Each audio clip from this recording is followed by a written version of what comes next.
Tetras, vidas, vueltas y ejes del mundo. Es una ojeada plural al mundo y también un espacio en el que el auditorio y los conductores pueden reconocer varios ángulos de análisis.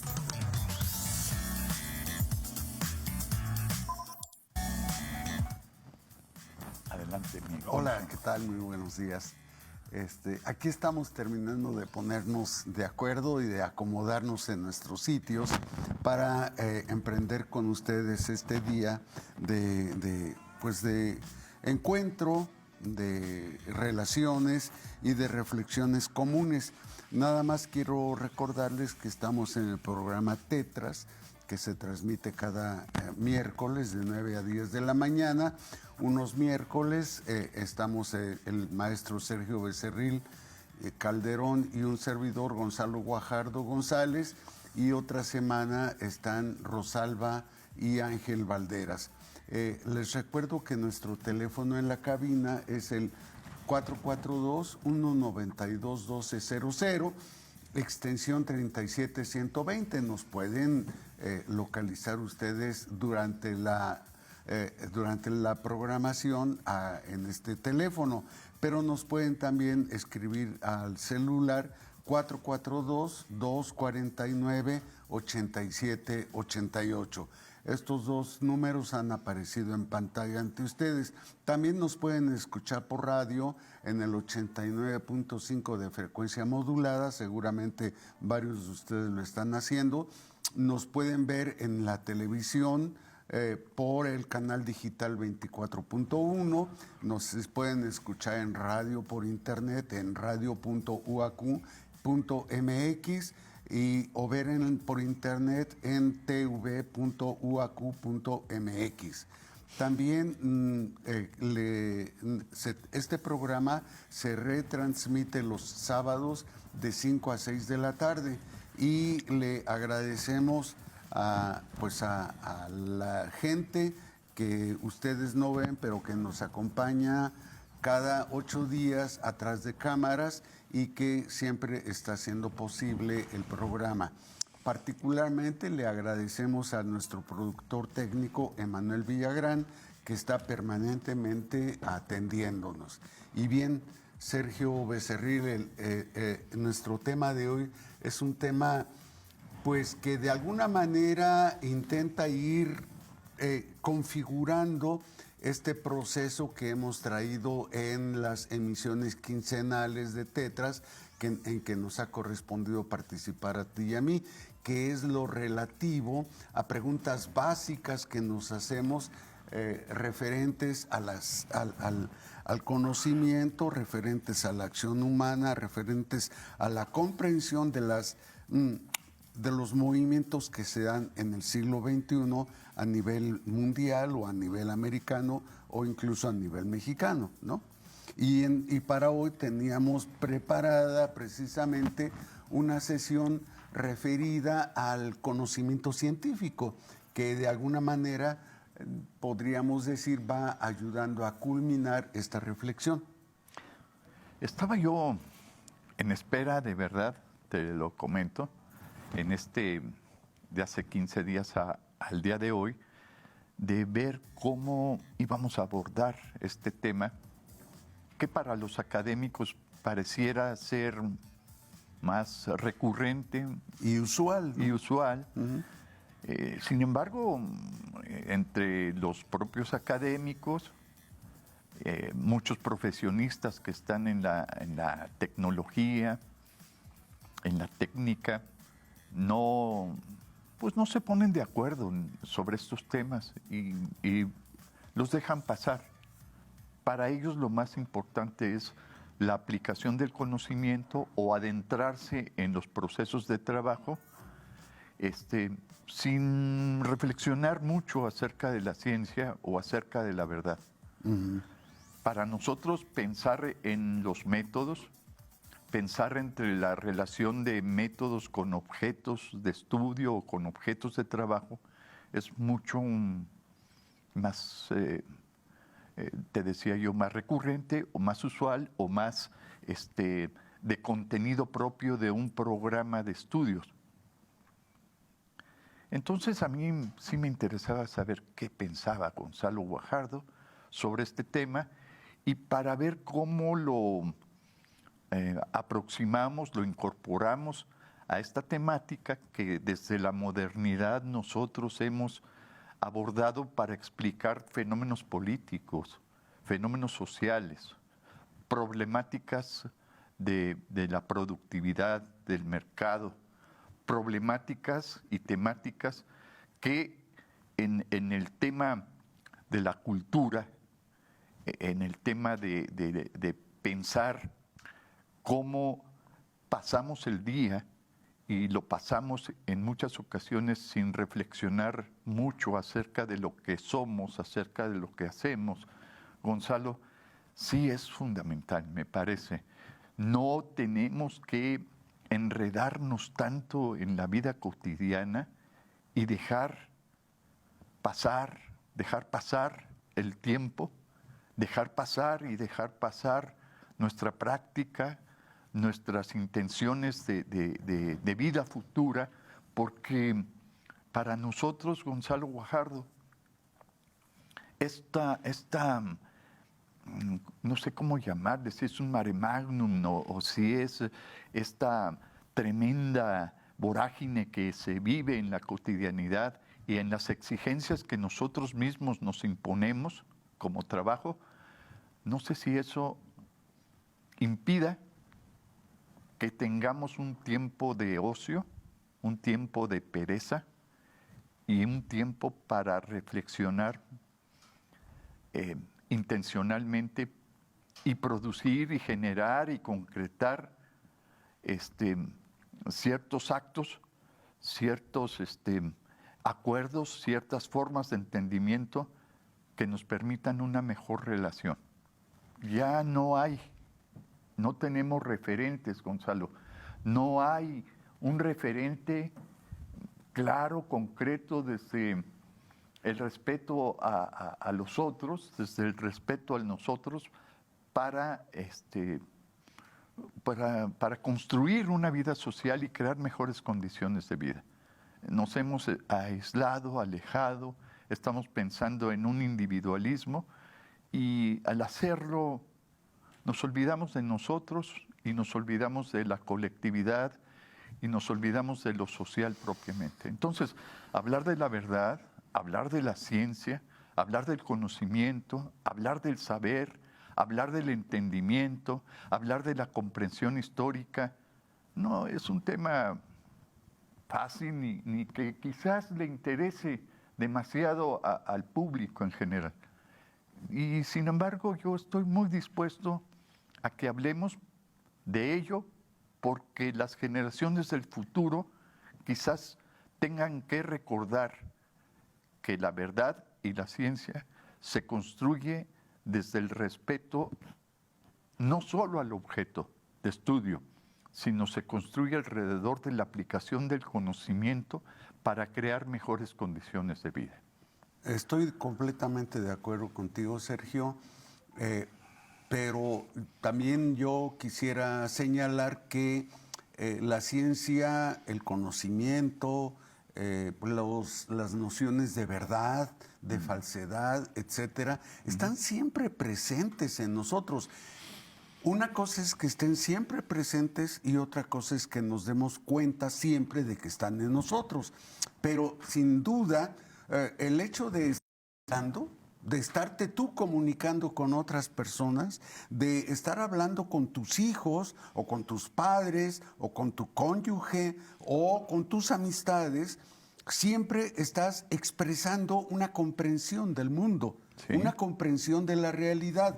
Y la pregunta es, ¿cómo has accedido a esa comprensión del mundo? ¿Cómo la has logrado? ¿Cómo la has articulado? Y digo yo, a final de cuentas, tú no sabes qué tantas tradiciones, qué tantos conocimientos, qué tantas comprensiones de la realidad están hablando a través de ti, a través de tu palabra. En este sentido, yo diría, si no tenemos en la conciencia el interés explícito por cierto tipo de información, por cierto tipo de conocimientos, sin embargo, ahí están presentes, ¿no? Por ejemplo,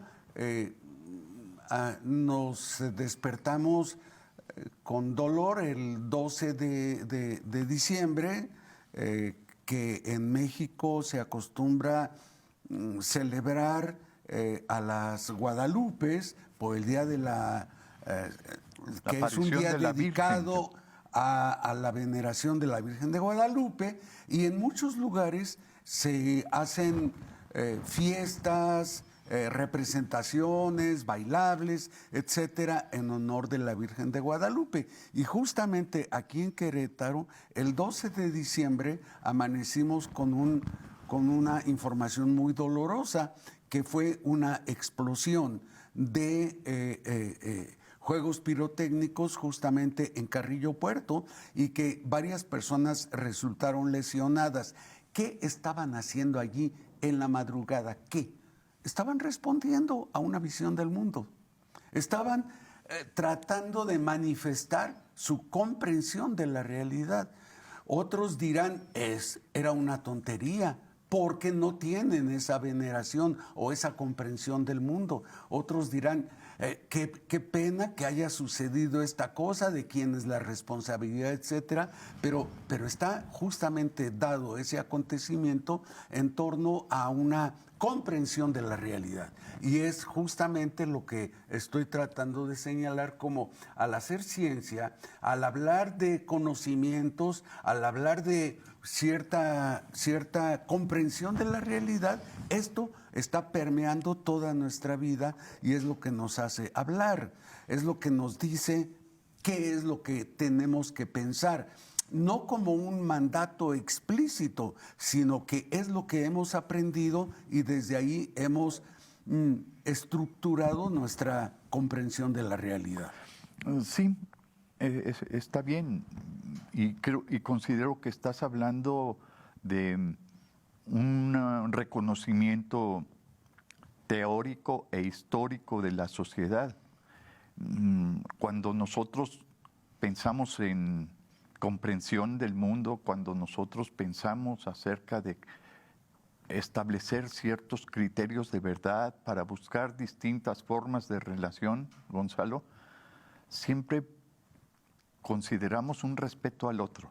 Uh-huh. El otro como complemento o como un representante del objeto, o un sujeto que busca conocer o estar tratando de responder a una necesidad social, a una necesidad de conocimiento. Entonces, la ciencia y la verdad avanzan en el sentido de plantear ciertas preguntas a la realidad, y podríamos sostener que sin preguntas no hay respuestas. Uh-huh, uh-huh. Sí, entonces las preguntas son fundamentales para buscar distintas formas de conocer y de entender cómo se presentan problemas que tienen que ser resueltos, que tienen que encontrar respuestas para transformar la realidad. Aunque no necesariamente transformar la realidad, pero sí entenderla y comprenderla. Y actuar en ella, porque, o sea, no se trata meramente de un juego del entendimiento, se trata de mi vida. Yo estoy comprometido en mi vida cotidiana en hacer cosas, pero lo hago siempre parado desde un sitio. ¿Ese sitio cuál es? No lo sé. Sí. Sin embargo, las cosas y las condiciones parece que se están transformando en la medida en la que el sujeto que conoce ya no está poniéndose en el otro, uh-huh. En el otro objeto, en el otro ser, en el otro sujeto, en el otro cosa. Ya no se pone en el otro, porque ahora parece que en sí mismo, como sujeto individual, va a encontrar todas las respuestas que desde su lógica, desde su entendimiento, desde su comprensión, parece que le pertenecen al objeto y no es así. De otra manera te lo planteo, Gonzalo.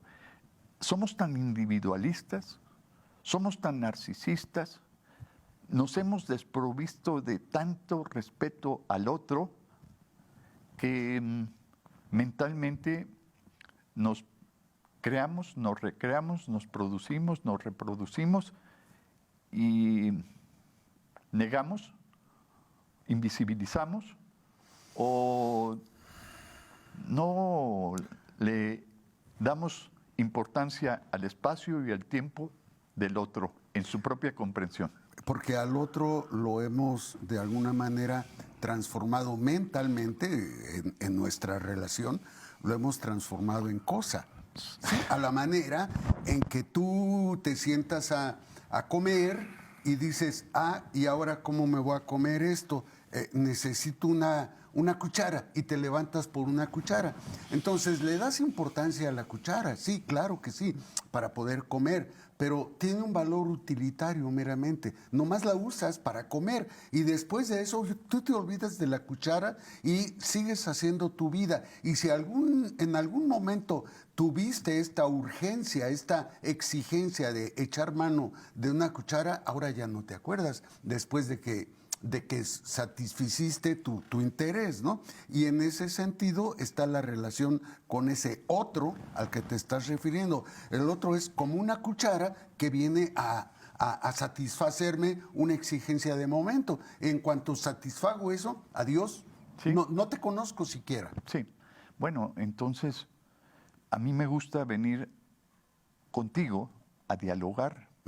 Me gusta venir contigo a construir ciertas reflexiones para compartir con otros y poder invitar a otros a que nos sigan en nuestros diálogos, no en nuestros monólogos, no en nuestras, en nuestros, ¿cómo podríamos decir? Peroratas, nuestras peroratas para convencer a los demás y ya. Sí, pero ni siquiera le importa convencer a los demás. Lucirse. Le importa ese lucimiento personal. Sí. Pero eso no es diálogo. Pero eso no es pensar en la construcción del conocimiento o de aspirar a siquiera poner en tela de juicio lo que sostienes, sino hablas para confirmarte frente a los demás toda la razón que tienes sobre cierto tema, sobre cierto problema. Y en ese sentido, los demás, los otros, o para decirlo más abstractamente, el otro, es nada más un útil que a ti te resulta necesario para satisfacerte a ti mismo, para oírte a ti mismo, ¿no? Y en ese contexto que planteas, la historia no se ha construido de esta manera. La verdad y el conocimiento, la verdad y el saber, la verdad y la creencia se han construido en sendas discusiones, Sí. en sendas contradicciones. En articulación dialogante, pero cuando digo dialogante, quiero decir donde el logos de diálogo ha ido atravesando de uno a otro, y este logos que tú de alguna manera manifiestas tiene que encontrar su espacio en este día. Día en griego significa a través de, ¿no? En este día, a través de tu logos. Mi logos tiene que encontrarse con tu logos. Y si no hay eso, entonces no hay diálogo, hay monólogo. O sea, yo me hablo a mí.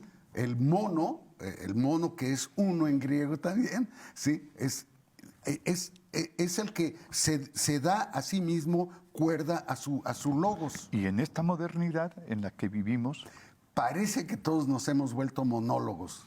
Y en esta modernidad en la que vivimos, nos importa la construcción del conocimiento para resolver problemas sociales, culturales, o nos interesa el conocimiento para producir y generar riqueza y para nosotros mismos una enorme satisfacción de ser. No autor, porque ser autor es otra cosa. De construir y de tener un prestigio, un like más a las cosas que hacemos, sin que la satisfacción esté puesta en el otro social, en el otro cultural. Así es.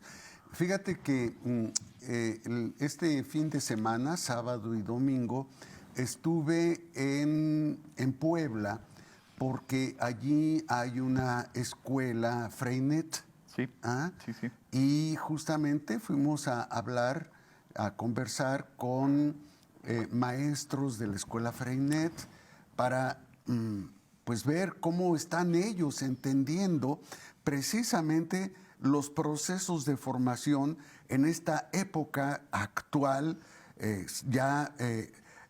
casi finales del primer cuarto del siglo XXI, y que se han producido tantas diferencias que cómo hablar con los niños acerca de las cosas importantes, ¿sí? Y me encontré con algo muy, muy interesante y que me interesaba compartirlo contigo y con nuestra tele y radio audiencia. Y es que justamente la escuela Freinet, que se llama Prometeo, en Puebla, está articulada con la jornada Edición Puebla. Es decir, el periódico La Jornada tiene una distribución nacional, pero es recuperada en algunas partes del país en edición local. Por ejemplo, La Jornada Edición Puebla, La Jornada Edición Chiapas, La Jornada Edición Sonora, etcétera. Y me encontré, pues, en La Jornada Edición Puebla, que se llama precisamente, Perfil, La Jornada de Oriente, me encontré un suplemento que es para la video audiencia, es este suplemento, es decir, es el propio periódico de La Jornada, pero especializado precisamente en la perspectiva que los colaboradores específicamente quieren hacer, y en este caso lo hizo la Escuela Prometeo a sus 50 años de existencia. Y entonces me encuentro en este periódico un articulito que se llama La ciencia de encontrar preguntas. Ya que estamos hablando de la ciencia, del conocimiento, se llama La ciencia de encontrar preguntas, y justamente lo escribe una chica que hoy es maestra en esa escuela Prometeo, pero antes fue su estudiante, es decir, ella se crió en ese ambiente de la escuela Freinet de Puebla, y escribe lo siguiente. Ella se llama, la autora, Belinka González Fernández, y escribe lo siguiente. Discúlpenme un poco largo el texto, pero dice: cuando era pequeña, antes de que se requirieran tantísimos permisos de la SEP para llevar a las niñas y niños de excursión, mi grupo de preescolar y yo íbamos con las maestras a buscar catarinas. En ese tiempo, el Prometeo estaba rodeado de campo y había unos eucaliptos fuera de la reja, probablemente en lo que ahora ocupa el mercado Xilotzingo. Nos encantaba encontrar bichos bajo las cortezas que nuestros deditos desprendían fácilmente, recoger las bolitas que se revolvían con la tierra y pegarnos con saliva sus conitos amarillos en la punta de la nariz. Recuerdo haber tenido mi primer acercamiento al álgebra en tercero de primaria, cuando Ale nos puso a sumar cuadernos y libros usando las letras de sus iniciales antes de los números, para no confundirlos o mezclarlos. Aprendí fracciones partiendo manzanas y el principio de conservación de la energía exprimiendo naranjas. Recuerdo a Laurita, sí, la misma de ahora, explicarnos que parte del jugo se había ido al vaso, pero aún había algo en la naranja y otra porción se había quedado en el trapo con el que limpió lo derramado. Pasa lo mismo con la energía, dijo. Y así, entre exploraciones del medio, investigaciones libres, experimentos y observaciones, nuestra curiosidad crecía, encontrando algunas respuestas, pero sobre todo muchísimas preguntas. Ahora veo que de ahí me vino el amor por las ciencias naturales, que finalmente se volvieron mi profesión. Después de perseguir tercamente la empresa de estudiar física, tuve la fortuna y privilegio de volver como docente a mi escuela de toda la vida. Había cosas que ya no estaban, otras habían evolucionado y algunas nuevas surgido. Por ejemplo, ya no encontré los guajolotes que me picaron el dedo cuando aprendía a contarlos en el corral, pero había un conejito negro que cruzaba el salón mientras daba la clase de matemáticas en primero de secundaria. Haciendo lo que había aprendido, llevé a mis estudiantes a la cocina, donde prepararon recetas que después tuvieron que escribir como ecuaciones, construyendo el concepto de literal y entendiendo la necesidad de un lenguaje algebraico. Hasta ahí le dejo, todavía sigue el texto, pero va en el mismo tono, mostrando tipos de actividades de la escuela, pero que se iban presentando como justamente espacios de estudio de la realidad y de articulación, de organización para tener claro cómo procede la ciencia en esta su relación con lo cotidiano y sin embargo siempre está estructurando relaciones, correlaciones, formulaciones para después dar un dictamen que llamamos científico. ¿Y? No, es que esto me parece tan valioso, por eso yo decía, sin duda, cada vez que estamos hablando, estamos manifestando todo eso que hemos aprendido, pero no lo reestructuramos o no nos hacemos conscientes de sus fundamentos. ¿Y no te parece que esta perspectiva de formación del pensamiento, de formación del lenguaje, de este tipo de escuelas Freinet, es estructural y cualitativamente distinto a la manera en cómo se estructura la verdad, el conocimiento, la ciencia en la escuela pública? No estoy tan convencido de que sea tan distinto. Lo que sí advierto es que en la escuela Freinet, como por ejemplo en la Prometeo, se hace consciente. Eso sí. Y entonces dice, esto es esto. Y se usa justamente el momento de ir a la cocina y hacer un taco para que se entienda qué es lo que está allí en juego desde el punto de vista científico. No quiero poner en la balanza cuál es mejor. No, lo que te estoy diciendo es que esta perspectiva de esta maestra ahora de Prometeo es una perspectiva clásica podríamos decir desde la filosofía, desde la tríada tradicional. Sí. Tal vez demasiado aristotélica. Sí. Y tenemos que pasar a otro lado. ¿Qué te parece si pasamos al otro lado regresando del corte? Bueno, adelante, vamos al corte. Sí.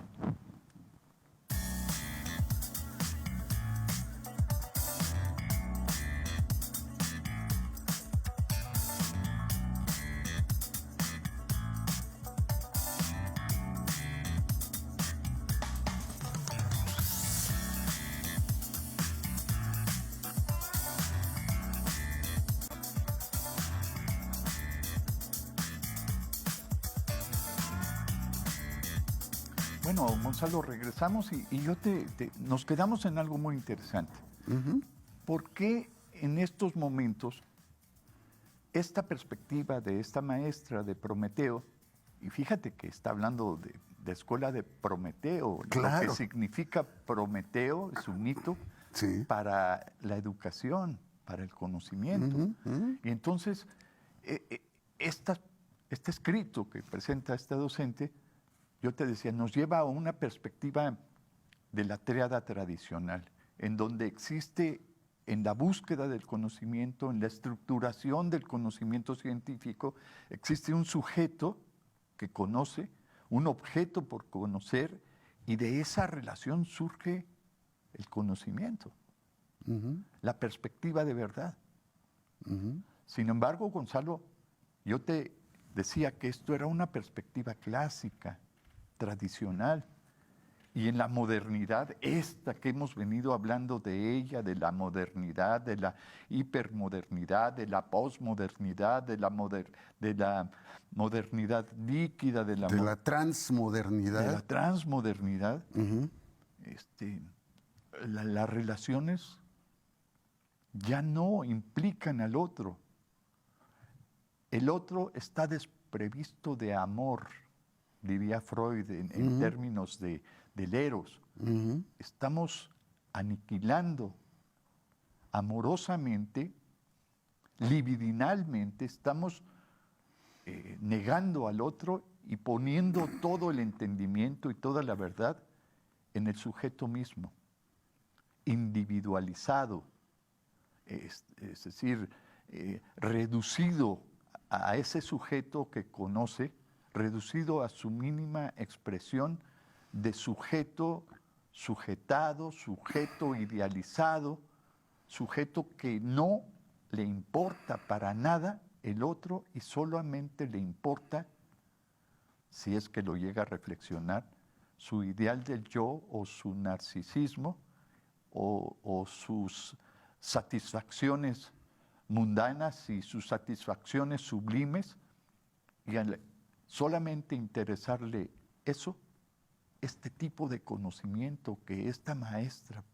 plantea en Prometeo, hoy no están presentes. Hoy solamente está el sujeto para aplicar un conocimiento o para pensar, entre comillas, en respetar un objeto de estudio, y no le importa el nosotros, no le importa la sociedad, la cultura, solo le importa la aplicación de ese conocimiento convertido en técnica o convertido en un artefacto que le permita obtener jugosas ganancias y pensar solamente instrumentalmente, prácticamente, en lo que le va a apoyar para su economía.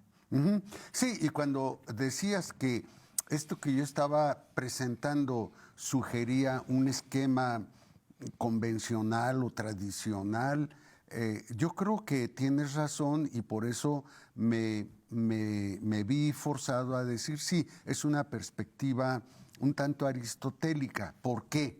¿Por qué dije que la veía como una perspectiva un tanto aristotélica? Porque todavía en Aristóteles el sujeto es como una entidad que está a la caza, a la cacería de la verdad o a la cacería del conocimiento, y entonces está intentando hurgar en el objeto, que es otra entidad dura, fuerte, allá, lejana, y que tiene que ser de alguna manera atrapada, y la verdad parecería igualmente una consecuencia o un resultado absoluto. Y efectivamente, me parece que no solo ante las condiciones de esta modernidad líquida, perdón por usar ahorita la expresión, en que estamos viviendo, parecería que aquello está totalmente rebasado, pero no es así. Es decir, a lo largo de la historia del ser humano, particularmente de la historia del hombre occidental, se han venido transformando estas cosas y estos conceptos de manera que nos han aconsejado a hacer a un lado estas absolutizaciones del sujeto, del objeto y de la verdad. Y entonces hoy tenemos que entenderlos no de una manera lábil, no de una manera engañosa, no de una manera tersa, sino que tienen otra forma una forma no dura como la que nos enseñaron Platón y Aristóteles en su momento, o incluso aquellos pensadores previos a Newton, ¿sí? Sino hoy tenemos que estarlo pensando de una manera diferente, y entonces tú me estabas en el intermedio preguntando, ¿y qué es esto que acontece? ¿Cuál es la conclusión, por ejemplo, del suceso accidental o desastroso que se dio el 12 de diciembre de 2022 en Carrillo Puerto, al explotar los cohetes? Bueno, se eluden responsabilidades por principio de cuentas, ¿sí? Esto me parece a mí que se muestra como si aconteciera algo totalmente inevitable, y no, hay responsabilidades tanto por parte de las autoridades civiles como por parte de las responsabilidades de quien ejerce el sacerdocio, como por parte de los propios que manejan la pólvora, los cohetes, etcétera, pero también por parte de las familias que están allí. Pero no es solo la responsabilidad, es cómo se está comprendiendo el mundo. Esto me parece más dramático. No es solo la responsabilidad. Sí, yo respondo por eso. ¿Cuántas casas se cayeron? ¿O cuánta gente resultó herida? Etcétera. ¿Qué dijiste? ¿Cómo se están responsabilizando del conocimiento? No dije eso. Dije cómo se están responsabilizando de efectos, pero no del conocimiento. Ah, muy bien. Ajá. Entonces, fíjate aquí cómo el conocimiento de esos objetos pirotécnicos, del uso de la pólvora, te puede llevar a anticipar la presencia de un fenómeno como este. En tal virtud, no existe para la ciencia, no existe el accidente. Están mediados por otro tipo de creencias, o por otro tipo de saberes, o por otro tipo de conocimiento. O de intereses. O de intereses, ¿sí? Me parece muy bien, que los lleva a tener esa perspectiva de participación, de práctica o de acción solamente. Claro. A ver, la Primera y la Segunda Guerra Mundiales, sí. Nada más, parece que no tiene nada que ver, pero justamente es consecuencia de esto. Sí. Es decir, se lleva precisamente a la pólvora, se lleva precisamente a los detonadores, etcétera, a su máxima expresión en la época, ¿sí? Y es lo que se usa para matar. Sí. O sea, sí hay un conocimiento de los efectos. Por eso haces bien en decir, no se trata de algo accidental, como si no supieran qué iba a pasar. Claro que se sabe qué puede pasar, y sin embargo se arriesgan o asumen que pueda haber esas consecuencias, y ahí se queda, nada más, como algo que queda en la conciencia, pero no en la conciencia moral, sino en la conciencia de saber, y se acabó. Y entonces yo te podría decir, en estos momentos, desde esta perspectiva de la modernidad, o de esta modernidad líquida de la que tú hablas, en donde todo lo sólido se desvanece, yo te podría decir que la verdad científica ya no está bajo las exigencias de conocer para poder anticipar fenómenos, explicar fenómenos, describir situaciones y buscar desde el conocimiento mismo no solamente darle like o no solamente encontrar adeptos a ese tipo de conocimiento, sino busca alejarse paulatinamente ahora, en estas condiciones de modernidad líquida, busca alejarse de todo tipo de compromisos sólidos con lo social, con lo cultural. Sí. Predomina el delirio, y el delirio es la teoría de uno, la verdad de uno, el conocimiento de uno. En cambio, la verdad científica, el conocimiento construido históricamente, socialmente, esa es la teoría, esa es la verdad científica, o esa es la posibilidad de construcción de un conocimiento que va más allá de las ideas delirantes que solamente lo que hacen bien es buscar un ideal del yo voraz o un ideal del yo demasiado narcisista. Te estoy entendiendo, creo. Yo no quisiera que nuestra audiencia piense que estamos hablando o dialogando o siendo... Al margen de ellos. Sí, no, sino que los invitamos a que piensen en esto, porque estamos construyendo a partir de nuestras diferencias, Gonzalo. Sí, y justamente lo que yo quería decirte y decirle a nuestra audiencia es que yo no responsabilizo a la ciencia de estas cosas, sino a los científicos. Sí, esto es, la ciencia, distinto, ¿verdad? La ciencia es, pues, una consecuencia de la acción y la búsqueda de seres humanos, ¿sí? Y entonces los científicos son esos seres humanos que van prohijando la ciencia, que van hurgando en el desconocimiento de la naturaleza precisamente para hacerla aparecer.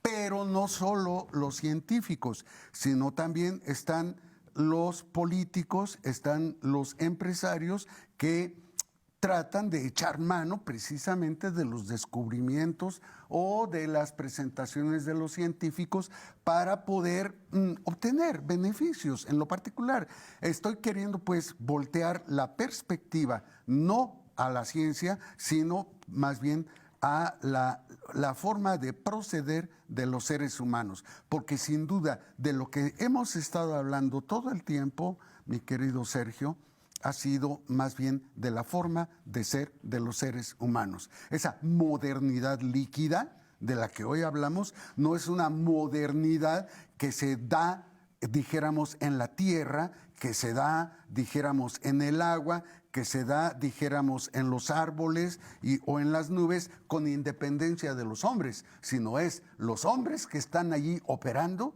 y están generando primero una forma de operar de estas realidades, la tierra, el agua, las nubes, los árboles, los animales, etcétera, pero por otro lado también están generando estos hombres una transformación en la comprensión de esta realidad y la forma de actuar con ella, ¿no? Sí. Entonces, en ese sentido, yo hablo de la responsabilidad de los hombres. ¿No estaremos muy espesos? Pues no lo sé, mira, muévele un poco con la cuchara de madera para que no se queden pegadas las... Se nos está pasando el engrudo. Sí, o el atole. O el atole. Sí. Bueno, digo en este sentido porque los pensadores clásicos me parece que siguen siendo pensadores clásicos porque nos siguen avisorando a mundos mejores. En el nombre del conocimiento, en el nombre de la ciencia, podemos despreciar a Newton, podemos despreciar a Einstein, podemos despreciar a Rutherford, a Bohr, podemos despreciar al mismo Copérnico. Y sin embargo, esos conocimientos siguen siendo la base para poder entender qué pasa con nuestra práctica social y con nuestro entendimiento. O dirías tú pomposamente, nuestra concepción del mundo, nuestra perspectiva de vida. Yo creo que en la medida en que hemos ido avanzando y cómo hay grandes descubrimientos que quedan encriptados, es decir, que se asumen o que le dan pertenencia a alguien como dueño del conocimiento y lo que se utilice de ese conocimiento como usufructo tendría que ser en beneficio de quien produjo el conocimiento. Esto todo el conocimiento está en venta. Es demasiado comercial, Gonzalo. Tú traes una prótesis en tu teléfono, en tu computadora, en tu laptop. Y aquí traemos prótesis y nuestras prótesis son una extensión de nuestros órganos de los sentidos. Pero cuando nuestros órganos de los sentidos quedan desprovistos de ser utilizados en la relación con el otro, esto lo que produce como efecto es pues, la idea de que en sí mismo lo encuentras todo.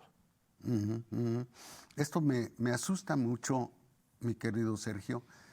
Me asusta mucho porque puede estarme sugiriendo, no digo que esa sea tu intención, pero puede estarme sugiriendo de que la investigación, de que la ciencia llegan finalmente a un resultado al que le denominamos la verdad y que esta verdad resulta tan fuerte, tan dura, tan enérgica, que no podemos evadirnos de ella y por lo tanto tenemos que movernos en términos de la verdad. Y yo digo, esa verdad, a lo mejor te alerto y gano la animadversión de mucha audiencia, pero esa verdad me parece que es la propia de la religión, fíjate.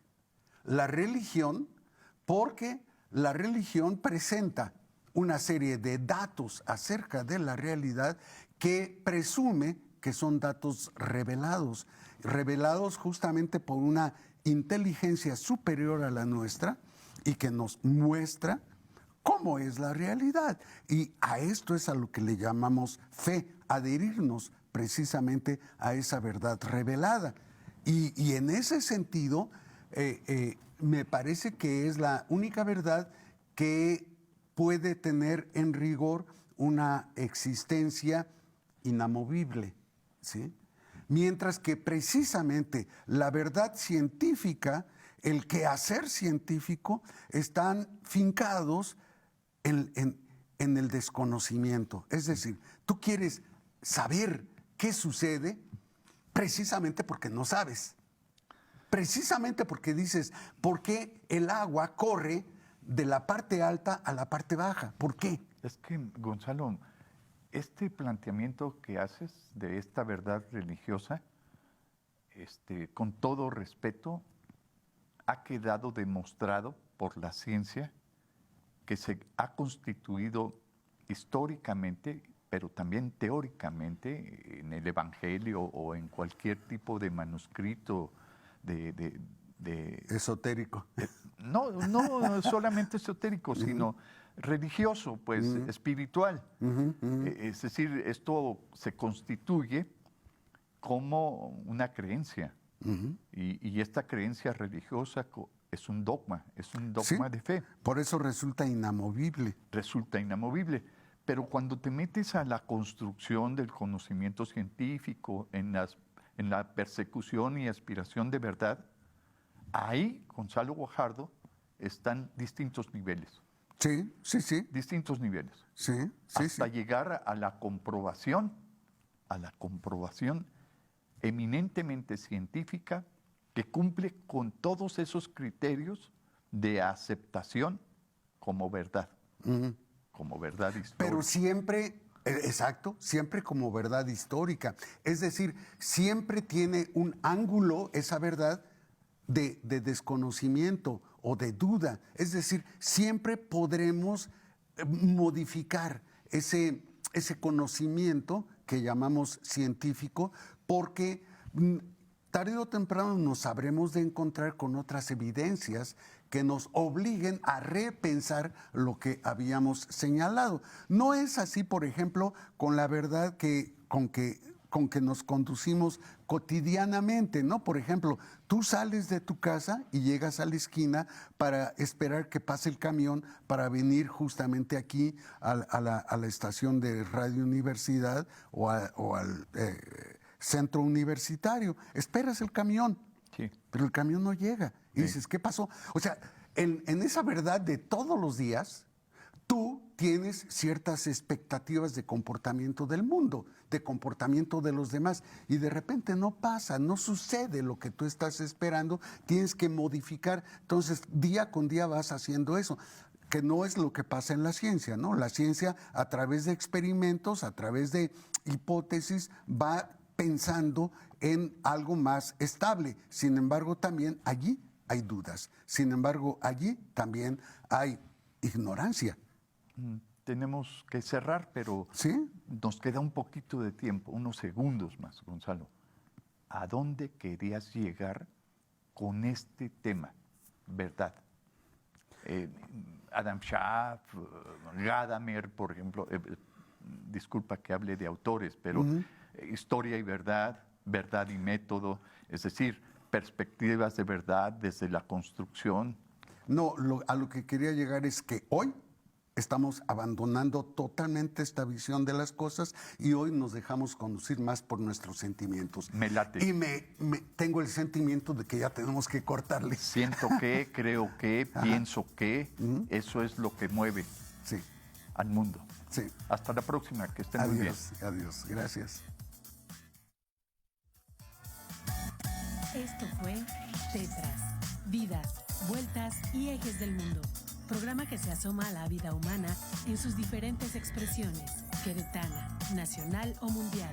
Una producción de TV UAC y XHUAQ Radio Universidad. Gracias por acompañarnos.